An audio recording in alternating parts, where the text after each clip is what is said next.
Clip number 1167۔ اس clip میں آپ قرآن پاک کی سورہ احزاب کی آیت نمبر 36 سے 37 تک کی تلاوت، ترجمہ اور تفسیر قرآن صراط الجنان سماعت فرمائیں گے۔ بسم اللہ الرحمن الرحیم۔ ترجمہ، اللہ کے نام سے شروع جو نہایت مہربان رحمت والا ہے۔ وما كان لمؤمن ولا مؤمنة إذا قضى الله ورسوله أمرا أن يكون لهم الخيرة من أمرهم ومن يعص الله ورسوله فقد ضل ضلالا مبینا۔ ترجمہ، اور کسی مسلمان مرد اور عورت کے لیے یہ نہیں ہے کہ جب اللہ اور اس کا رسول کسی بات کا فیصلہ فرما دے تو انہیں اپنے معاملے کا کچھ اختیار باقی رہے، اور جو اللہ اور اس کے رسول کا حکم نہ مانے تو وہ بے شک صریح گمراہی میں بھٹک گیا۔ وما كان لمؤمن ولا مؤمنہ،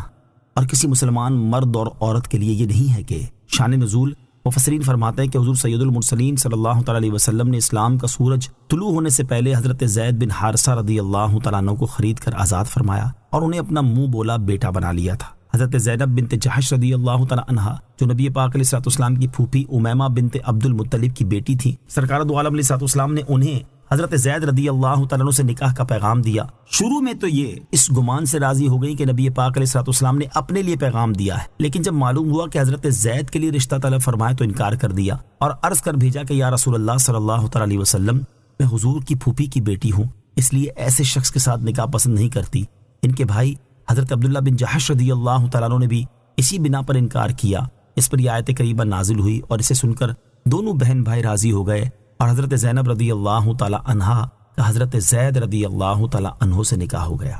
وَإِذْ تَقُولُ لِلَّذِي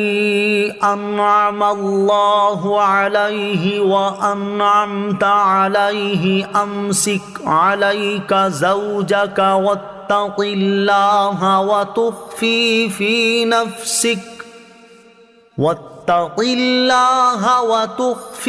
فِي نَفْسِكَ مَا اللَّهُ مُبْدِيهِ وَتَخْشَى النَّاسَ وَاللَّهُ أَحَقُّ أَن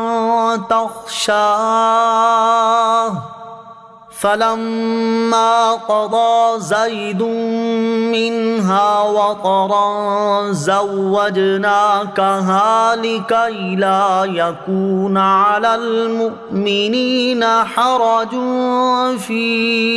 أَزْوَاجِ أَدْعِيَائِهِمْ لِكَيْ لَا يَكُونَ عَلَى الْمُؤْمِنِينَ حَرَجٌ فِي أَزْوَاجِ أَدْعِيَائِهِمْ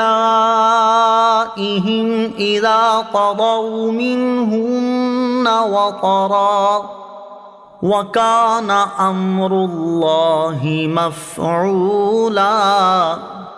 ترجمہ، اور اے محبوب یاد کرو جب تم ان سے فرما رہے تھے جس پر اللہ نے انعام فرمایا اور جس پر آپ نے انعام فرمایا کہ اپنی بیوی اپنے پاس روک رکھ اور اللہ سے ڈر، اور تم اپنے دل میں وہ بات چھپا رہے تھے جس کو اللہ ظاہر کرنے والا تھا، اور تمہیں لوگوں کا اندیشہ تھا اور اللہ اس بات کا زیادہ حقدار ہے کہ تم اس سے ڈرو۔ پھر جب زید نے اس سے حاجت پوری کر لی تو ہم نے آپ کا اس کے ساتھ نکاح کر دیا تاکہ مسلمانوں پر ان کے منہ بولے بیٹوں کی بیویوں سے نکاح کرنے میں کچھ حرج نہ رہے جب ان سے اپنی حاجت پوری کر لیں اور اللہ کا حکم پورا ہو کر رہتا ہے۔ وَإِذْ تَقُولُ لِلَّذِي أَنْعَمَ اللَّهُ عَلَيْهِ، اور اے محبوب یاد کرو جب تم ان سے فرما رہے تھے جس پر اللہ نے انعام فرمایا۔ اس آیت میں جس واقعے کی طرف اشارہ فرمایا گیا اس کا خلاصہ یہ ہے کہ حضرت زید بن حارثہ رضی اللہ تعالیٰ عنہ کو اللہ تعالیٰ نے اسلام کی عظیم دولت سے نواز کر ان پر انعام فرمایا، اور حضور پرنور علیہ الصلوۃ والسلام نے انہیں آزاد کر کے اور ان کی پرورش فرما کر ان پر انعام اور احسان فرمایا۔ جب حضرت زید رضی اللہ تعالیٰ عنہ کا نکاح حضرت زینب رضی اللہ تعالیٰ عنہا سے ہو چکا تو حضور اقدس علیہ الصلوۃ والسلام کے پاس اللہ تعالیٰ کی طرف سے وحی آئی کہ حضرت زینب رضی اللہ تعالیٰ عنہا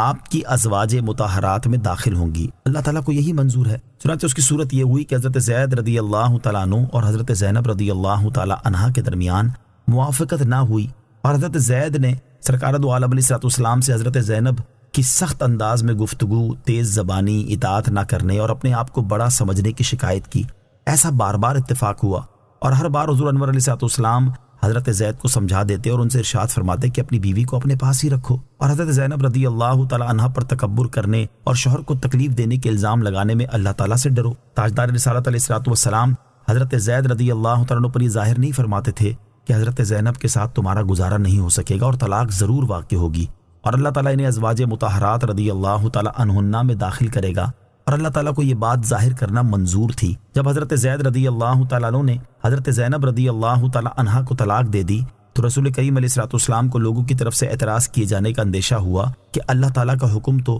حضرت زینب کے ساتھ نکاح کرنے کا ہے، اور ایسا کرنے سے لوگ تانا دیں گے کہ نبی کریم علیہ الصلوۃ والسلام نے ایسی عورت کے ساتھ نکاح کر لیا جو ان کے منہ بولے بیٹے کے نکاح میں رہی تھی۔ اس پر آپ کو لوگوں کے بیجا اعتراضات کی پرواہ نہ کرنے کا فرمایا گیا۔ حضرت زینب رضی اللہ تعالیٰ عنہ کی عدت گزرنے کے بعد ان کے پاس حضرت زید رضی اللہ تعالیٰ عنہ رسول کریم علیہ الصلوۃ والسلام کا پیام لے کر گئے، اور انہوں نے سر جھکا کر کمال شرم و ادب سے انہیں یہ پیام پہنچایا۔ حضرت زینب رضی اللہ تعالیٰ عنہ نے کہا کہ میں اس معاملے میں اپنی رائے کو کچھ بھی دخل نہیں دیتی، جو میرے رب عز و جل کو منظور ہو میں اس پر راضی ہوں۔ یہ کہہ کر وہ بارگاہ الہی میں متوجہ ہوئیں اور انہوں نے نماز شروع کر دی، اور یہ آیت نازل ہوئی۔ حضرت زینب رضی اللہ تعالیٰ عنہ کو اس نکاح سے بہت خوشی اور فخر ہوا، اور سرکار دو عالم علیہ الصلوۃ والسلام نے اس شادی کا ولیمہ بہت وسعت کے